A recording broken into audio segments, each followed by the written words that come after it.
Welcome to online classes. तो आज हम चैप्टर 10 की एक्सरसाइज 10C स्टार्ट कर रहे हैं। तो सबसे पहले थोड़े से कन्वर्जन हैं, हम उनको सीखेंगे। So in 1 kilometre you know there is 1000 metre.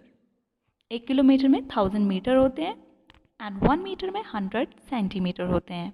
In 1 centimetre there are 10 mm millimetre, right. तो मिलीमीटर हमारी सबसे छोटा यूनिट है। 1 सेंटीमीटर जो है वो मीटर से भी छोटा यूनिट है। And now 1 centimetre square, you can see that 1 centimetre square का मतलब क्या है? सेंटीमीटर की स्क्वायर, तो सेंटीमीटर मल्टीप्लाइड बाय सेंटीमीटर। अगर पावर 2 है तो उसको क्या किया जाएगा? 2 टाइम मल्टीप्लाई किया जाएगा। तो जैसे हमने देखा कि 1 सेंटीमीटर में तो 10 mm होते हैं, तो मैंने 1 सेंटीमीटर की जगह यहाँ पे 10 mm लिख दिया। देन इस 1 सेंटीमीटर की जगह भी मैंने 10 mm लिख दिया। तो मेरे 1 सेंटीमीटर स्क्वायर में कितने बन जाएंगे? 100 मिलीमीटर स्क्वायर बन जाएंगे।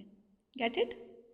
As it is, 1 meter square is equal to 1 meter multiplied by 1 meter, and in 1 meter we can see that 1 meter is equal to 100 centimeter, and 1 centimetre equal 100 centimetre. तो ये मेरे 1 metre square में कितने centimetre square बन जाएंगे? ये देखो, ये सेंटीमीटर है ना, तो ये तो बन गए इसकी पावर 2, और 100 को मल्टीप्लाई करके आ जाएगा 10,000 centimetre square, right. And 1 kilometre square में इसी तरह से होंगे हमारे पास दिस वन ना। 1 हेक्टेयर जो है, आपने सुना होगा हेक्टेयर हमारी जो ज़मीन होती है ना, बड़े लेवल में, तो उसको हम हेक्टेयर्स में वो उसका मेजरमेंट करते हैं। तो 1 hectare an area of a square of side 100 metre sorry. Hectare क्या होता है? एक ऐसा स्क्वायर फील्ड या स्क्वायर की शेप में एक ऐसा एरिया जिसकी साइड जो है वो 100 मीटर होगी, अगर तो किसके बराबर होगा? एक हेक्टेयर के बराबर होगा। ओके, मतलब एक स्क्वायर फील्ड होगी आपके पास या कुछ भी होगा, उसका स्क्वायर की शेप में होगा, और उसकी साइड कितनी होनी चाहिए? 100 सेंटीमीटर अगर होगी तो उसका 1 हेक्टेयर जो है वो हमारे पास आएगा 10,000 मीटर स्क्वायर के बराबर। ये 1 हेक्टेयर के बराबर होता है। Okay, now come to question number first. The question number first is there is an park है, और बीच में क्या है? यहाँ पे एक फ्लावर बेड है और स्क्वायर की शेप में है, वो बीच में फूल लगे हुए हैं एक फील्ड में जो कि स्क्वायर की शेप का है, जो आप ये देख पा रहे हैं यहाँ पे। ठीक है, ये फ्लावर बेड है, इसकी साइड जो है स्क्वायर है, स्क्वायर की सारी साइड्स बराबर होती हैं, तो दिस इज 40 मीटर। नाउ अब बोल रहा है कि लेंथ ऑफ द पार्क है 70 मीटर, ब्रेड्थ है आपकी 50 मीटर। एरिया ऑफ पार्क, आपको पता है कि इसमें क्या है? ऑपोजिट साइड्स, ये एक रेक्टेंगल की शेप का है, लेंथ जो है वो इस तरह की है, और ब्रेड्थ जो 50 मीटर है। This is rectangle. तो रेक्टेंगल का एरिया कितना होता है? रेक्टेंगल का एरिया आपके पास होता है स्टूडेंट्स लेंथ इनटू ब्रेड्थ, तो ये आ गया 33,500 मीटर स्क्वायर। ना यहाँ पे मीटर और मीटर आपस में मल्टीप्लाई किए ना, तो यहाँ पे देखो मीटर मल्टीप्लाई बाय मीटर, तो ये मीटर स्क्वायर बन जाएगा ना। साइड, ये स्क्वायर फ्लावर बेड जो है वो स्क्वायर शेप का है, और साइड जो है वो 40 मीटर है। तो स्क्वायर का एरिया कितना होता है? Side by side, side multiplied by side, तो आ जाएगा 1600 मीटर स्क्वायर। बोलते कि area of the remaining park आपको निकालना है। तो area of the remaining park means ये this is the remaining part, तो इसका एरिया निकालना है आपको। तो क्या मैं लिख सकती हूँ area of the remaining park is equal to area of this park, पूरा पार्क आ गया ये, ऐसे से पूरा पार्क आ गया ये वाला पूरा, और minus area of park minus area of the flower bed. ठीक है, this is 1900 metre square. Get it? Now question number 2, यहाँ पे क्या है? क्वेश्चन नंबर 2 में क्या है? ABCD एक क्या है? एक रेक्टेंगल है यहाँ पे दिया हुआ है, एंड आपको निकालना है। अच्छा, इसमें क्या था कि आपके पास एक पाथ है अराउंड, ठीक है, एक पार्क या गार्डन है यहाँ पे, और जिसके अराउंड क्या है? 5 मीटर का पाथ है यहाँ पे। बोलते हैं जिसके चारों तरफ क्या है? 5 मीटर का पाथ है बना हुआ यहाँ पे। अब बोला निकालना क्या है, एरिया ऑफ द पाथ। मुझे सिर्फ ये निकालना है, ये जो पाथ है ना इसके अराउंड, ये वाला, इसका एरिया निकालना है सिर्फ। तो क्या मैं इसको ऐसे कर सकती हूँ स्टूडेंट्स कि मैं PQRS का एरिया निकाल लूँ इस रेक्टेंगल का, देन ABCD का एरिया निकाल लूँ और दोनों को माइनस कर दूँ। अगर मैं पूरे में से इसको माइनस कर देती हूँ तो मेरे पास यही तो बचेगा फिर, है ना। तो मैंने क्या किया, और आपको पता है length of rectangle is length into breadth, तो यह ABCD का एरिया आ रहा है आपके पास 9900, PQRS का एरिया आ जाएगा आपके पास this 12,000 metre square. Okay, area of the path, area of the PQRS minus area of the ABCD, और मेरे पास आ जाएगा ये 2100 मीटर स्क्वायर। तो area of the path is 2100 metre square, right. इस तरह से इजीली। और इसमें क्या बोला है कि आपको जो भी एरिया ऑफ पाथ आएगा उसको हेक्टर में कन्वर्ट करना है। तो we know that 1 hectare is equal to 10,000 metre square. अभी हमने पीछे सीखा। अब मुझे क्या करना है, मीटर स्क्वायर को करना है कन्वर्ट हेक्टर में। तो मुझे पहले ये पता होना चाहिए कि 1 मीटर स्क्वायर में कितने हेक्टर होते हैं। तो वो मुझे कैसे पता चलता है, 1 hectare is equal to 10,000 metre square, then 1 metre square, यहाँ पे मीटर स्क्वायर रहने देंगे, 10,000 जाएगा उस तरफ। अगर ये इक्वल के पार जाएगा तो ये डिवाइड में मल्टीप्लाई में है आपस में, तो ये किस में चला जाएगा, ये जाएगा डिवाइड में स्टूडेंट्स। तो 1 मीटर स्क्वायर में होता है 1/10,000 मीटर हेक्टर, सॉरी। तो 2100 मीटर स्क्वायर में होने चाहिए, मल्टीप्लाई कर देंगे दोनों तरफ, यहाँ पे भी 2100 से और इस तरफ भी 2100 से। तो ये मेरे पास आ जाएगा students 0.21 hectare. Get it. Now question number 3, in question number 3 there is, यहाँ पे अगेन एक पार्क है ABCD जिसको नाम दे दिया हमने, एंड यहाँ पे लेंथ जो 90 मीटर है उसकी, एंड ब्रेड्थ जो 70 मीटर है। तो एरिया ऑफ पार्क ABCD आ जाएगा 6,300 मीटर स्क्वायर। ना यहाँ पे एक बीच में एक क्या बोल रहा है ये कि इस पार्क में भी बीच में क्या है, 5 मीटर का बीच में पाथ है, सॉरी 5 नहीं 6 का, 6 मीटर का बीच में क्या है इस पार्क में, ये वाला पाथ है। तो अब बोल रहा है हमें कि आपको क्या करना है, एरिया ऑफ द पाथ निकालिए आप, और area of remaining park in hectare निकालना है। ठीक है, ये पाथ है और ये है पूरा मेरा पार्क, और इसके बीच में यहाँ पे है पाथ। तो आपको क्या निकालना है, रिमेनिंग पार्ट जो ये बच गया है, राइट। तो इसका आपने क्या निकालना है, एरिया ऑफ रिमेनिंग पार्ट, ये जो है इसका आपने एरिया निकालना है, एरिया ऑफ रिमेनिंग पार्ट। ठीक है, और फिर उसको हेक्टेयर में भी कन्वर्ट करना है। तो यहाँ पे देखो, यहाँ पे PQRS मान लिया मैंने बीच वाले को, अगर यहाँ पे 90 है टोटल, तो यहाँ पे देखो ध्यान से, अब 90 है इस वाले की AB की। अब क्या किया कि बीच में 6 मीटर का पाथ है, तो यहाँ से भी 6 मीटर कटा और यहाँ से भी 6 मीटर कटा। तो PQ की लेंथ कितनी आ जानी चाहिए, फिर लेंथ ऑफ PQ कितनी आना चाहिए, 9 - 6 ना, क्योंकि दोनों तरफ से -6 करेंगे तो विच इज़ कितना आ जाएगा आपके पास, 78 मीटर आ जाएगा। ब्रेड्थ में भी उसी तरह से देख लेते हैं, 70 मीटर है टोटल, तो यहाँ पे 6 मीटर यहाँ से कम होगा, 6 मीटर यहाँ से कम होगा, तो आपके पास आ जाएगा ये 58 metre. Area of PQRS is length into breadth. We know that the means the area of remaining part is this. Okay. Now यहाँ पे क्या आएगा, area of remaining park is this. Okay, तो अब क्या आएगा, एरिया ऑफ रिमेनिंग पार्क तो आगे इतना, अब इसको हेक्टर में निकालना है। तो अगेन हेक्टर में क्या किया था हमने, 10,000 से डिवाइड किया था। तो दिस इज, आपको पता है 1 2 3 4 0 हैं अगर ये, तो ये कितना आ जाएंगे 1 2, आप लास्ट से गिनते हैं, हम कहाँ से गिनते हैं, राइट हैंड साइड से, 1 2 3 4, और 4 के आगे यहाँ पे हमने लगा दिया पॉइंट। तो एरिया ऑफ पाथ भी निकालना है हमने, एरिया ऑफ पाथ भी निकालना है हमने। तो एरिया ऑफ पाथ जो निकालना है, तो यहाँ पे एरिया ऑफ पाथ आएगा स्टूडेंट्स, अगेन पिछले क्वेश्चन की तरह, area of park ABCD minus area of ABCD PQRS, sorry ये बड़ी रेक्टेंगल से छोटी रेक्टेंगल माइनस कर देंगे हम, है ना। तो ये आ जाएगा आपके पास, this is equal to 1776 metre square. Get it. Now question number 4 में क्या है, गार्डन है एक और गार्डन के अराउंड पाथ भी है। The length of the garden ABCD is 56 metre. समझ रहे हो पिछले क्वेश्चन की तरह ABCD, क्योंकि पूरी जो उसकी लेंथ है वो 60 मीटर है, तो उसका जो अराउंड है यहाँ पे 2 मीटर का पाथ बना हुआ है, 2 मीटर का पाथ है। तो AB की लेंथ कितनी होगी, 60 - 2 राइट, गॉट इट। और ये जो था वो ये स्क्वायर की शेप में था, हमारा ABCD जो है ना वो स्क्वायर की शेप में, दैट मीन्स दोनों लेंथ एंड ब्रेथ जो है वो 60 मीटर की हैं। तो ये हमारे पास आ जाएगी लेंथ ऑफ ABCD 56। ये आप कर सकते हैं। अब एरिया आ जाएगा 3136 metre square. Now area of the path again वैसे ही, तो ये तो आपको करने आप ये सॉल्व कर सकते हो खुद भी।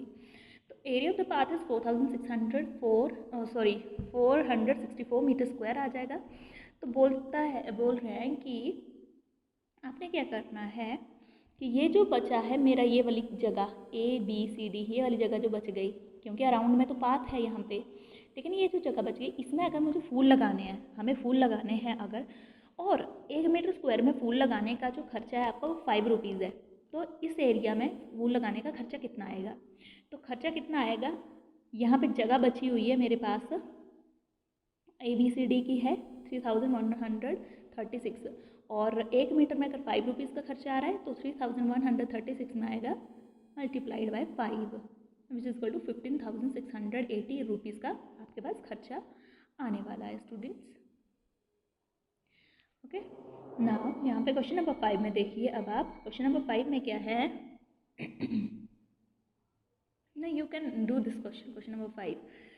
नाउ क्वेश्चन नंबर 6 जो है वो इम्पोर्टेंट है। यहाँ पे आपको बोला कि आपके पास एक ABCD की शेप में एक रेक्टेंगल है, या ये एक गार्डन है, ठीक है, या एक पार्क है, ये है, और इसमें क्या हुआ कि बीच में जगह है, रास्ता बना हुआ है बीच में, ठीक है, दोनों तरफ, यहाँ पे भी और यहाँ पे भी रास्ता बना हुआ है।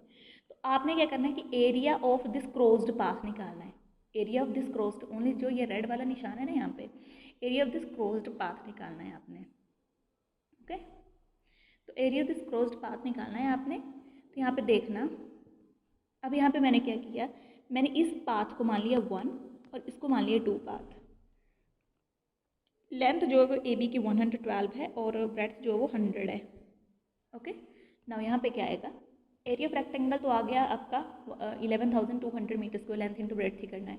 एरिया ऑफ पाथ देखना, अब एरिया ऑफ पाथ 1, यहाँ पे देखो ब्रेड्थ, यहाँ पे ये देखो ये वाला, ये जो है ये कितना है, 2 मीटर वाइड बताया रास्ता मेरे पास, कितना है 2 मीटर जो है वो आपका रास्ता कितना है, वाइड है जी, 5 मीटर वाइड है ये रास्ता, 5 मीटर वाइड है रास्ता। तो क्या बोल रही हूँ मैं कि ये जो रास्ता है बीच में यहाँ पे ये 5 मीटर वाइड है।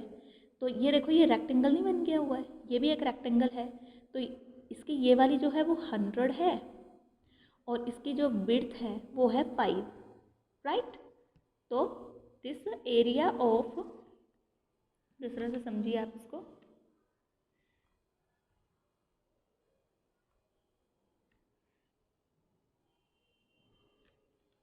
यहाँ पे देखो एरिया पाथ 1 आ जाएगा, इसका लेंथ आ गया 112 और मल्टीप्लाइड बाय 5, क्योंकि ये रेक्टेंगल लेंथ इंटू ब्रेड्थ बन जाएगा। Area of path 2 length into breadth, आप देख सकते हैं लेंथ इंटू ब्रेड्थ 100 इंटू 2, और यहाँ पे था ये पूरा आएगा 112 और बीच में है 5, करेक्ट।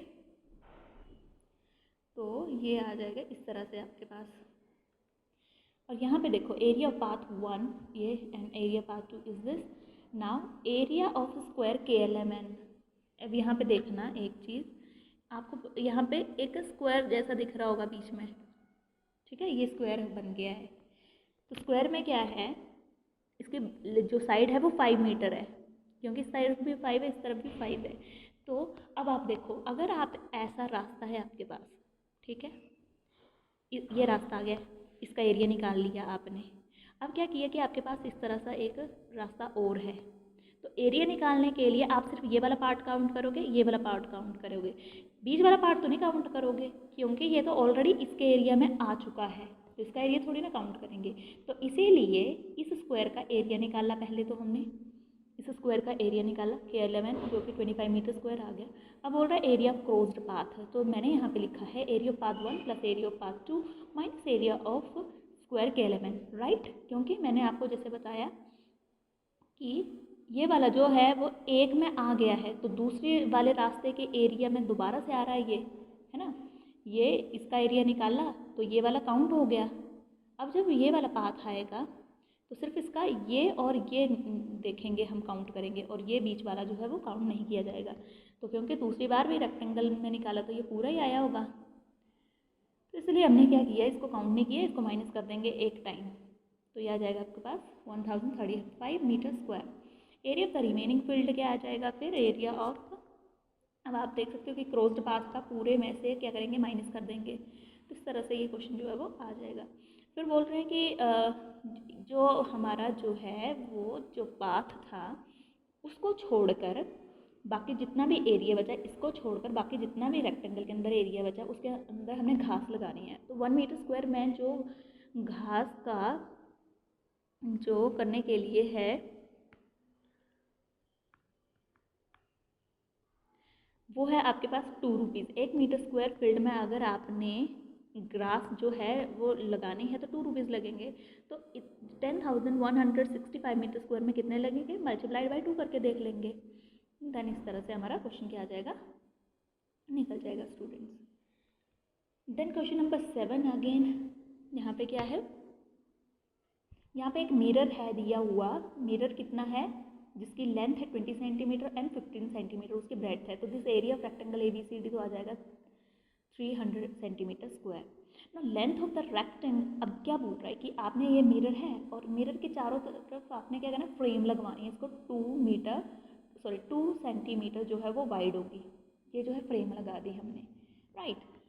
अब देखो ABCD, ये जो रेक्टेंगल था ना आपका ABCD, इसकी वजह 300 centimetre square. Length of rectangle PQRS देखना, अब 20 तो ऑलरेडी है यहाँ पे, ओके 20 ऑलरेडी है यहाँ पे। अब 2 मीटर इस तरफ को भी बढ़ा और 2 मीटर इस तरफ को भी बढ़ा, तो PQ की लेंथ कितनी हो जाएगी, +2 एंड PQRS की लेंथ हो जाएगी +2 की है दोनों तरफ। तो एरिया ऑफ रेक्टेंगल PQRS कितना आ जाएगा, लेंथ इंटू ब्रेड्थ 456 आ जाएगा।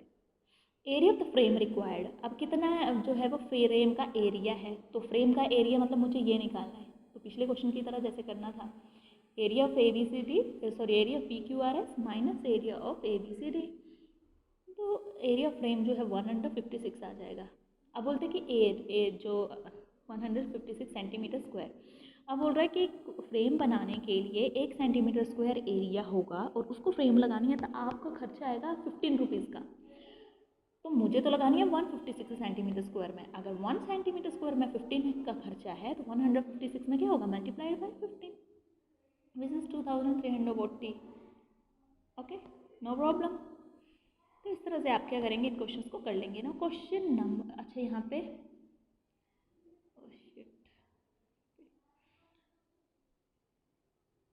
ना, ओके या क्वेश्चन नंबर 8 देखिए, बहुत ही इंपॉर्टेंट क्वेश्चन है और इसको देख के आप इसके जो रिमेनिंग पार्ट है वो करेंगे, राइट। यहाँ पे क्या करना है आपने, आपके पास क्या बोला है, एक रेक्टेंगल है दिया इस तरह से और आपको शेडेड जो पोर्शन है ना ये वाला, इसका एरिया निकालना है। तो इसका बड़ा इंपॉर्टेंट और बहुत इंटरेस्टिंग इसका फॉर्मूला है स्टूडेंट्स। सबसे पहले आप ABCD का एरिया निकालोगे रेक्टेंगल का, जो आएगा 200 मीटर स्क्वायर, कोई प्रॉब्लम नहीं है इसमें। अब यहाँ पे मैंने दे दिया है नाम इसको, ये जो ये है ना ट्राइंगल बनी हुई, इसको 1 नाम दे दिया है, ये जो है इसको 2 नाम दे दिया है, इसको 3 नाम दे दिया है, इसको 4 नाम दे दिया है। कुछ ठीक है, okay. Now area of triangle 1, triangle का फॉर्मूला क्या बताया, हाफ बेस इनटू हाइट।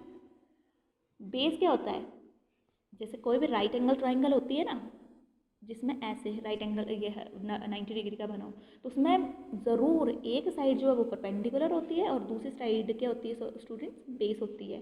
वो कोई भी साइड हो सकती है, गेट इट। तो या फिर आप इसको बेस और इसको, ये ही तो था, इसको परपेंडिकुलर बोल लो या फिर इसको बेस बोल लो, गेट इट। नाउ मेरे पास बेस भी है, हाइट भी है। ट्राइंगल 1 में बेस 14 मीटर मान के चल पड़ी, हाइट ये 8 मीटर मान के चल पड़ी। खुद इन्होंने बोला है कि यहाँ से लेकर यहाँ तक क्या है 8 है, यहाँ से यहाँ तक कितना है 14 है, तो मेरा आ जाएगा 56। दैन ट्राइंगल 2 में वैसे ही 6 × 4 12, और ट्राइंगल 3 में इसी तरह से आ जाएगा स्टूडेंट्स 48। ट्राइंगल 4 का एरिया आ जाएगा 4 metre square, and shaded portion का जो एरिया है वो आएगा area of rectangle minus area of triangle 1, triangle 2, 3, 4। ओके, तो इस तरह से आपके पास क्या आ जाएगा, ये 80 मीटर स्क्वायर आपका एरिया आ जाएगा शेडेड पोर्शन का। अगेन इसको एक बार देख लेते हैं। देखो, क्योंकि मुझे निकालना है इसका पोर्शन का एरिया, इस शेडेड रीजन का एरिया, तो मैं क्या करूँगी, पहले पूरे ABCD का एरिया निकालूंगी, देन 1 ट्राइंगल का, देन 2 का, 3 का, 4 का माइनस कर दूंगी सारे में से, तो फिर कितना बच जाएगा, यही तो बच जाएगा अंदर वाला। Get it? Thank you.